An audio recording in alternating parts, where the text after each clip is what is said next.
கேரள மாநிலம் முழுவதும் பெட்ரோல் பங்குகள் மூடப்பட்டுள்ளன.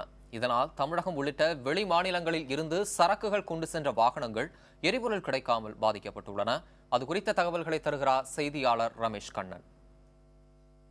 கேரளா மாநிலம் முழுவதும் இன்று காலை 6 மணி முதல் பெட்ரோல் பம்புகள் அனைத்தும் மூடப்பட்டிருக்கின்றன.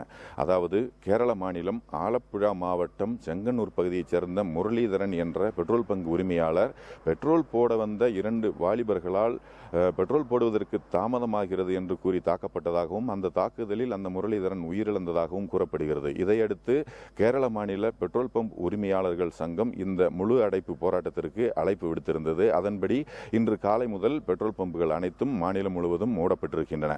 இந்த பெட்ரோல் பம்புகள் மூடப்பட்டிருப்பதால் தமிழகம் மற்றும் வெளி மாநிலங்களிலிருந்து கேரளாவிற்குள் சரக்குகள், காய்கறிகள், பழங்கள், பூக்கள் போன்றவற்றை ஏற்றிச் செல்லும் வாகனங்கள் அனைத்தும் நெடுந்தொலைவு சென்ற வாகனங்கள் அனைத்தும் கேரளாவின் அந்தந்த பகுதிகளில் தேக்கமடைந்திருப்பதாக தகவல்கள் தெரிவிக்கிறது. அதாவது இந்த சரக்குகளை ஏற்றிச் செல்லும் நெடுந்தொலைவு செல்லும் வாகனங்கள் ஏற்கனவே தங்கள் வாகனங்களில் உள்ள கொள்கலன்களில் பெட்ரோல் டீசல்களை முழு அளவில் நிரப்பியிருந்தாலும் அவை செல்லும் இடம் வரைதான் அது போதுமானதாக இருக்கும் என்றும் திரும்பி வருவதற்கு வழக்கமாக அவர்கள் கேரளாவில் தான் டீசல் நிரப்பி மீண்டும் தங்கள் சொந்த ஊருக்கு திரும்புவார்கள் என்றும் கூறப்படுகிறது.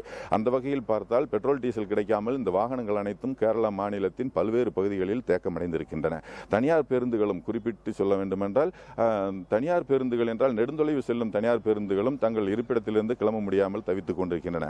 அதாவது பெட்ரோல் பம்ப் மூடல் என்ற அறிவிப்பு வந்தவுடனேயே உள்ளூர் வாசிகள் தங்கள் ஆட்டோ, ஜீப், கார், இருசக்கர வாகனம் போன்றவற்றிற்கு பெட்ரோல்கள் நிரப்பியதால் நேற்று இரவே பெட்ரோல் பம்புகளில் பெட்ரோல் டீசல் இல்லாமல் பம்புகள் பலவை மூடப்பட்டிருந்தன.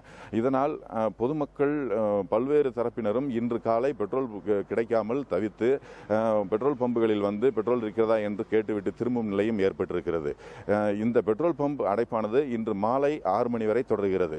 இந்த பெட்ரோல் பம்ப் அடைப்பினால் அதாவது சரக்கு வாகனங்கள் மட்டுமின்றி தனியார் பேருந்துகள், ஜீப், கார் உள்ளிட்ட சொந்த உபயோகிப்பாளர்கள் என பல தரப்பினரும் பொதுமக்கள் தரப்பிலிருந்து பாதிக்கப்பட்டிருக்கிறார்கள்.